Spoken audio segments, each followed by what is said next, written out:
Giro Metropolitano para você no Sistema Jornal do Comércio de Comunicação, também na Rádio Jornal. Importante momento para a gente pensar Pernambuco, pensar a região metropolitana e avançar. O sentido precisa ser esse. E hoje nós estamos recebendo Evandro Avelar, engenheiro civil, ele que é uma figura conhecidíssima da política pernambucana e também de pastas de secretarias fundamentais para o desenvolvimento do Estado e de municípios da região metropolitana. Seja bem-vindo ao Sistema Jornal do Comércio. Oi, Natália, é um prazer estar aqui com você, né? Essa é uma casa que eu frequentei várias vezes e é um maior prazer poder contribuir, discutir esse tema metropolitano, que é um tema de alta relevância. É aqui onde nós moramos, né? É no município e aqui a região metropolitana, eu diria que é um município, são cidades, mas que é um município único, né? Você tem várias cidades, uma população enorme, quase 4 milhões de habitantes. O segundo ou terceiro mercado metropolitano, por exemplo, você tem uma ideia, Natália, da importância disso aqui, desse aglomerado de cidades, né? Nós temos 4 milhões de habitantes. Você só tem aglomerados maiores do que esse em São Paulo, no Rio de Janeiro e depois aqui. Belo Horizonte, Minas Gerais, Belo Horizonte é uma cidade muito grande, mas a região metropolitana não tem essa aglomeração, né, que nós temos aqui, né? Os municípios da região metropolitana não se comunicam como se comunicam os nossos municípios. Você não sabe, quando você sai do Ipojuca, entra no Cabo, vem para Recife, passa por Camaragibe, vai em Paulista, em Olinda, parece que é um município só. É verdade. É o mesmo tecido.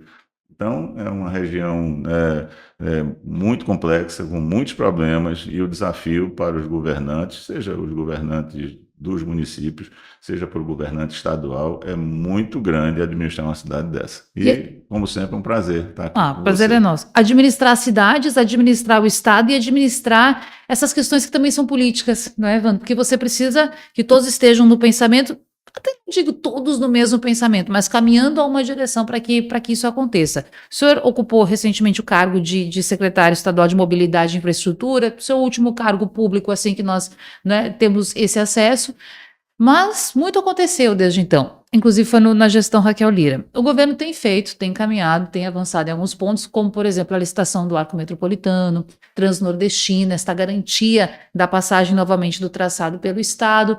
Mas o que a comunidade, o que a sociedade às vezes se pergunta é, quando vai acontecer? Porque está esperando há 2 décadas pelo arco metropolitano. O ritmo em que está andando é o ritmo adequado?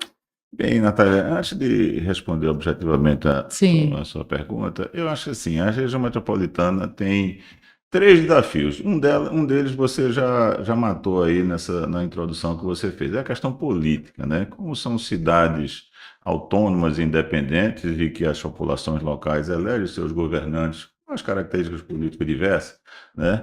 Então, esse é um grande desafio, né? De que os prefeitos, né, ganhem as suas eleições, afastem as questões políticas, os interesses, né, imediatos, né, de eleições futuras, reeleição, etc. e tal, e mergulhe, né, num entendimento metropolitano para que a gente possa resolver os problemas comuns, que são os mesmos problemas.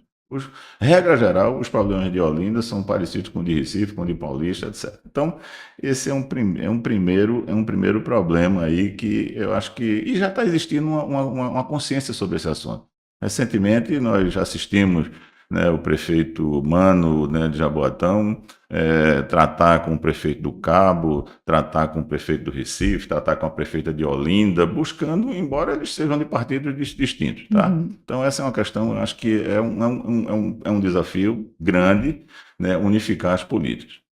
Outra questão importante, que eu acho que é uma discussão que tem que ser travada, né, a nível, né, dos deputados, a nível da relação, da distribuição das receitas do bolo tributário nacional. Não é possível, entendeu, Natália? Você ter do bolo tributário, ou seja, de toda a arrecadação de impostos, 58% fica com a União. As pessoas não moram na União, as pessoas moram no município. Então, fica 58% lá em Brasília. E no gasto de Brasília e a distribuição à mercê, né, de emendas, à mercê de relação política, etc. e tal. E depois 25% nos estados. Também as pessoas não moram no estado. E 16% nos municípios. E o prefeito é o primeiro a ser cobrado. E o prefeito é o que é cobrado, é o primeiro cobrado e é o mais cobrado. É lá onde o cara tem que cuidar do buraco, tem que cuidar do transporte, tem que cuidar da saúde, tem que cuidar da educação, tem que cuidar de tudo. Então, os municípios ficam com 16% do bolo tributário, né? Isso tem que ser discutido, né? Os municípios, né, do pernambucano, a maioria, com a raríssimas exceções, Natália, você tem hoje duas exceções aí, né, que é Ipojuca, que está lá naquele polo de Suape, e é Goiânia, que está naquele polo de Goiânia, né, naquele polo da região metropolitana norte, que tem situação financeira que consegue enfrentar os problemas. Os demais municípios não têm condição. E Não por tem vezes condição. falta, não sei se o senhor tem essa avaliação, até uma união, associações existem, mas essa força para você ser ouvido não individualmente, mas de forma coletiva. Coletivo. É possível chegar lá em Brasília, porque a gente está só vendo, o Pois senhor é. falou das emendas, reféns de A emendas. terceira, você também, né, conhece bem o assunto. A terceira, você coloca isso com clareza, né?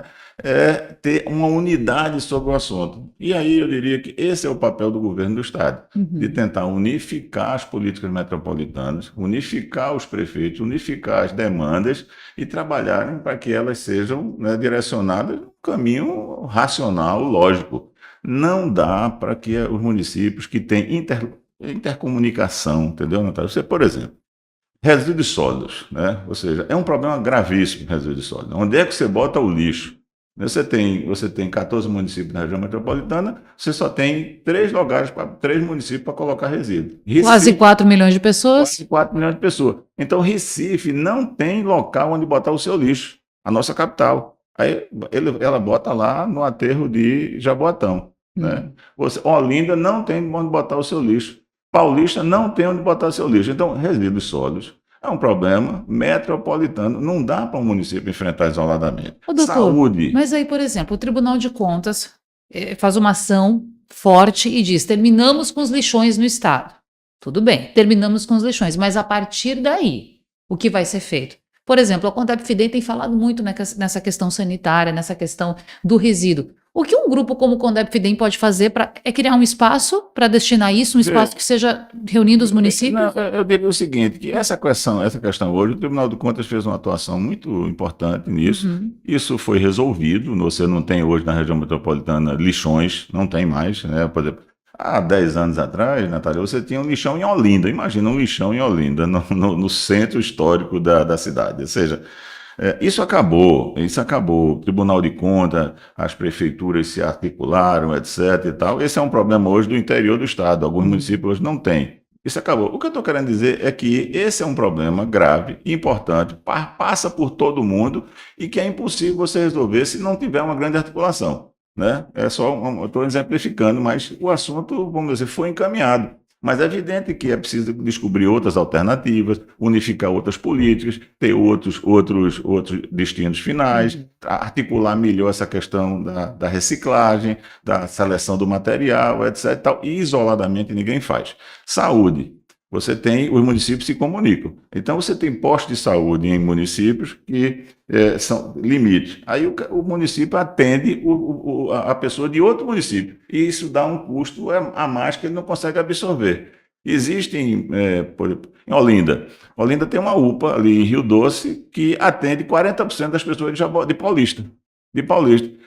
Ninguém pode deixar de atender, seja uma pessoa de Paulista, não, você é de Paulista, não entra aqui. Só que o recurso do SUS, ele entra pelo número de moradores. Então, transporte, né, mobilidade, né, isso é uma cidade única, não tem como fazer transporte. As pessoas todo dia, o cara mora em Recife, trabalha em Jaboatão, não mora em Paulista. Então, estuda em Olinda. E o pai mora em Camaragibe. Como é que isso se articula, né? Você tem hoje um consórcio metropolitano gerido pelo Estado, mas só tem dois municípios que se aderiram ao consórcio metropolitano. Né? 3, aliás, Camaragibe recentemente. Olinda, Recife e agora Camaragibe. Os demais não aderiram à política metropolitana. Então, esse é o terceiro problema grave, assim, estrutural, que é preciso ser enfrentado, né? A gente passou, assim, na minha opinião, os 3 principais, né? Agora, você falou sobre o atraso. De fato, né, nós estamos atrasados em muita coisa. Nós estamos atrasados na infraestrutura, principalmente. Passamos muito tempo aí, né, sem desenvolver as grandes políticas de mobilidade, de infraestrutura. Então, o arco metropolitano está atrasado 10 anos, 15 anos, 20 anos. A região metropolitana está praticamente parada, né, porque hoje tudo circula. A união entre o Polo Norte, lá, o Polo de Goiânia, a Fiat, a Hemobras, né, todo aquele desenvolvimento que está se dando no Polo Norte, e Suape no Polo Sul, é na BR-101. Impossível transitar por ali mais. Impossível transitar, tá? E aí, o arco metropolitano, né, tá atrasado esse tempo todinho, e divergências políticas, discussões na Assembleia, etc. e tal, dificultando ainda mais a possibilidade de você abrir, né, a solução para aquela questão. Eu acho que o bom senso vai prevalecer e, mesmo atrasado, esse assunto vai se resolver. Então, será já muito importante. A gente vai resolver metade dos problemas de mobilidade da BR-101. Vai ligar lá o cabo com a BR-232 e até a 408. Então, aquele trecho ali, você vai poder vir pela 232 e entrar no Polo de Suape, né? Essa situação vai ser resolvida. Depois você vai para a segunda perna, que é 408 até lá, Igaraçu, aí que liga lá com o Polo Norte, né? Então, está atrasado, né? Você falou a segunda questão, que foi a Transnordestina. Sim. Também, né? Faltou decisão política, faltou unidade no Estado, né, para que esse projeto, que é antigo, por várias vezes esse projeto, né, já teve quase sendo executado e ele volta. E também quase retirado, sempre no quase. É sempre no quase, né? Não tem porquê, né, Pernambuco, a gente não ter essa perna, né, da ferrovia aqui, né, ligando o Porto de Suape. Sim. Então, não existe isso. A governadora, de fato, teve um papel importante nisso, recentemente, né? Várias pessoas atuaram. Eu me lembro, eu trabalhei um tempo com o senador Sérgio Guerra, e ele é um entusiasta desse projeto. Isso foi, né, pensado, discutido muitas vezes, tem toda a lógica, todo sentido a ligação, né, pela rede pela ferrovia. O Brasil errou demais, né, Natália? Né? Botou todo o transporte num país continental desse, né, podendo ter hidrovias, podendo ter navegação de cabotagem, podendo ter ferrovias, etc. Botou tudo em cima do lastro do caminhão e não tem infraestrutura para isso. Mas tudo bem, passou, a gente precisa recuperar esse tempo perdido. Então, acho que a Transnordestina ela é uma estruturadora importante para o Nordeste. E Pernambuco não pode perder isso. Unidade estadual deve, né, fincar. Né? Você não tem divergência no Ceará para que a perna do Ceará seja feita. Pelo contrário. Pelo contrário. Mas aqui a gente fica, né, sempre nessa disputa interna aqui, etc., e tal, olhando para a eleição seguinte e não olha para gerações futuras. Né? Bom, e eu posso garantir aqui no Sistema Jornal do Comércio a gente vai falar quantas vezes for necessário, ou quantas vezes forem necessárias sobre isso, devido à importância econômica, de crescimento e em vários aspectos, de uma obra como essa ou de tantas outras. A gente colocou alguns pontos, você colocou mais cedo, para aquelas áreas prioritárias, o que precisa destravar para essa economia, a vida, o emprego, a mobilidade melhorar na região metropolitana e, por consequente, no estado de Pernambuco. Mas e como avançar? Precisa de projeto? O que precisa ser feito, Evandro? Natália, eu acho que é preciso uma unidade política, né, do governo do Estado, dos prefeitos, os deputados federais principalmente, tratando dessa questão da distribuição do bolo tributário. Eu acho que é um tema que tem que ser enfrentado. A Associação Nacional Brasileira, Confederação Nacional dos Municípios, eles têm feito uma atuação, mas eu acho que eles dispersam um pouco, né? Porque os problemas são muito grandes, o cara vai mexer na saúde, na educação, não sei o quê, mas eu acho que o tema central tinha que ser esse. A reforma tributária chegou aí, passou, esse assunto não foi tratado, né? Porque o cobertor é curto, ninguém quer abrir mão de nada e o que está aqui na ponta termina sacrificado, é quem tem o menor peso, né? Então, eu acho que essa é uma questão, né, que precisa ser enfrentada. É evidente que não é fácil de resolver, mas tem que ser enfrentada. A segunda é essa coisa da articulação metropolitana. Isso, o CONDEP, FIDEM, tiveram um papel importante aqui, né, há 20, 30 anos atrás, de desenvolveram políticas metropolitanas. A região metropolitana avançou muito, essa unificação das políticas, etc. Depois se perdeu no tempo, né, se perdeu. A governadora Raquel fez um movimento aí importante recentemente, deu um passo, fez uma reunião, a primeira reunião com os prefeitos, a informação que se desdobrou em outras reuniões secundárias, né, com as diversas áreas, mas o assunto concretamente ainda não foi adiante. E a responsabilidade, ela é do Estado, ela precisa ser do Estado? É do Estado. Eu acho que aí não tem discussão sobre isso. A responsabilidade pela unidade metropolitana é do Estado. É do Estado. Em várias áreas. Por exemplo, na área de mobilidade, a responsabilidade pelo transporte entre municípios é do Estado. Né? Então, e não tem transporte isolado entre municípios, porque, do ponto de vista da lógica do sistema, você não pode ter um sistema entre municípios, um sistema dentro do município sem comunicação. Integrado. Então, tem que ter integração. E a responsabilidade da integração é do governo do Estado. Então, repito, esse assunto foi esquecido muito tempo, vários governos não se manifestaram sobre isso, etc., né? Mas agora eu acho que esse é um papel grande, né? Muito grande da governadora. Eu espero que ela tenha sucesso nessa articulação metropolitana para que a gente possa discutir os principais temas. E depois, esse movimento está se dando de forma localizada e independente, de prefeitos que já estão sentindo a dificuldade da gestão isolada, entendeu? E já estão se comunicando, já estão se articulando, né? Você vê, eu falei aqui também no primeiro momento, o prefeito, né, de Jaboatão conversando com o do Cabo para limpar um canal que liga... Não adianta você limpar um canal, entra no município e sai no outro. Se um limpa e o outro não limpa, não resolve, estrangula tudo. Então, eles tratando disso...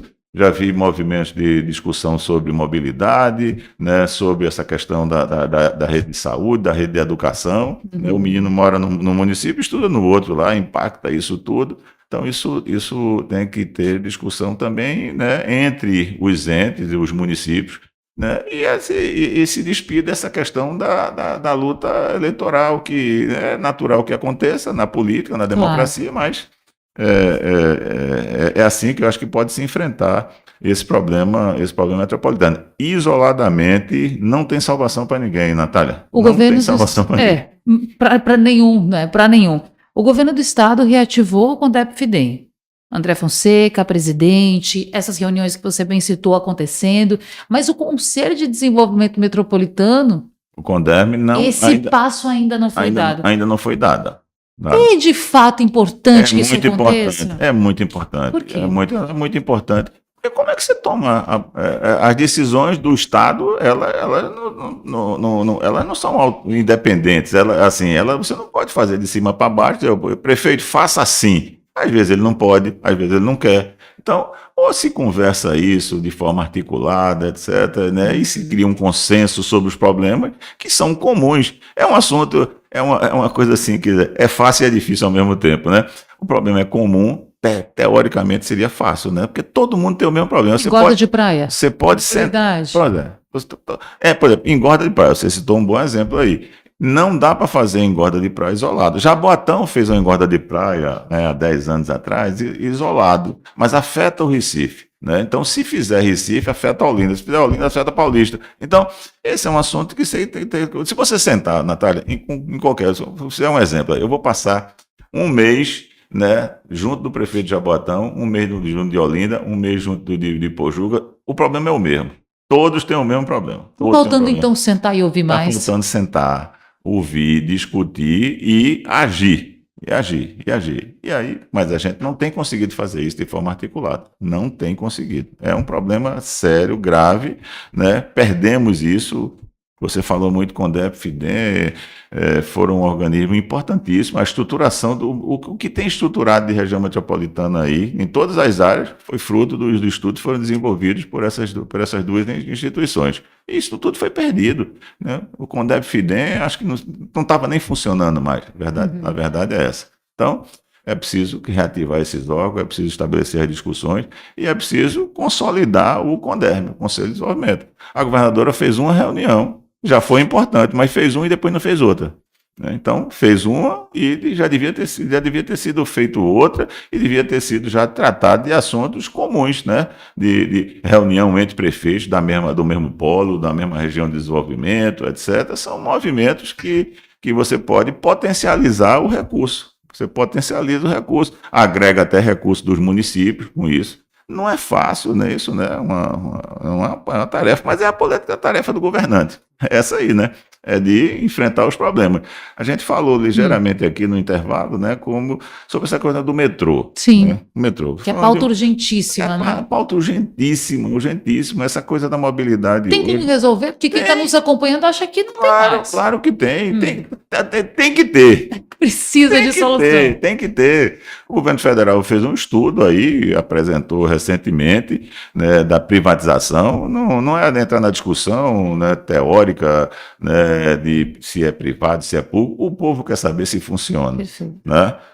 Eu tenho minha opinião sobre isso, mas ele quer saber se funciona. A gestão pública, por várias razões, não funcionou. Fracassou. Investiu, né, e não funcionou. Talvez até por essa distribuição, hoje a gestão do metrô é do governo federal. Está muito distante, não sabe a realidade, as prioridades, etc. A gestão pública fracassou. Mas é a espinha dorsal do sistema metropolitano, né, a atual rede e a futura expansão. Não dá para ter uma cidade dessa de 4 milhões de pessoas que se deslocam entre elas, a gente falou nisso agora, né, de um município para o outro, etc. e tal, sem um sistema de grande capacidade. Não tem como. Então, tem que ser enfrentado isso. Né? Aí é o governo do estado, o governo federal e os municípios, né, da região metropolitana têm que aderir ao sistema metropolitano de transporte e sentar na mesa também. Não tem isso, essa coisa do sistema metropolitano da mobilidade metropolitana, né, está cada dia sendo mais agravada. Cada dia mais agravada. Né? A gente passou o episódio aqui, né, há 10 anos atrás, de 10 mil combis circulando. Imagina se isso não tivesse sido resolvido, Natália. Hoje nós teríamos 20 mil circulando aqui. Né? E hoje você tem, né, problemas gravíssimos. Você tem hoje a questão do transporte individual, das motocicletas circulando aí, a repercussão, o rebatimento sobre o sistema de saúde. Né? Então, como é que as pessoas hoje, para ir trabalhar, para ir passear, para ir todo mundo tem que ter, né, mobilidade, né? Todo mundo tem que ter como circular. O metrô quebrado, situação difícil, o consórcio grande, o sistema de ônibus em grande dificuldade, o Estado tendo que fazer um aporte gigante e crescente em escala geométrica, entendeu? E a população se salvando, entre aspas, né, né, com o transporte individualizado, desorganizado também. Desorganizado, completamente desorganizado. Todo dia acidente. O trânsito sendo cada dia mais complicado. Você para no semáforo hoje, é uma nuvem, é uma confusão, entendeu? Negócio assim que, né, inadministrável. E como avançar, como pensar no futuro se o presente carece de discussão? São pontos importantíssimos, demais, e que a gente possa se encontrar em breve, muito próximo. Evandro Avelar, engenheiro civil, para falar mais sobre Pernambuco, região metropolitana e, queira Deus, com avanços. Obrigada por estar com a gente, até a próxima. Muito obrigado, Natália, foi um prazer, não lhe conhecia, só estava ouvindo aí você nos seus programas, etc. Mas foi um prazer muito grande estar aqui com você, poder discutir, colaborar, pequenas contribuições. Tem muita gente aqui, a gente tem em Pernambuco, na região metropolitana, uma massa crítica muito importante, tem bons técnicos, pessoas que sempre trabalharam nesse assunto, em qualquer tema que você se colocar na mesa aqui, tem boas pessoas para discutir isso, às vezes com divergência, etc. e tal, mas a gente tem bom conteúdo aqui para a gente se juntar e encontrar uma solução aqui para a gente poder viver nessa boa terrinha. E que os governos possam fazer valer isso, retribuindo e melhoria na vida da população com tanta expertise, não é, Evandro? Isso mesmo. Um abraço para você, até mais. Bom, para você que nos acompanha pela Rádio Jornal, até o próximo sábado.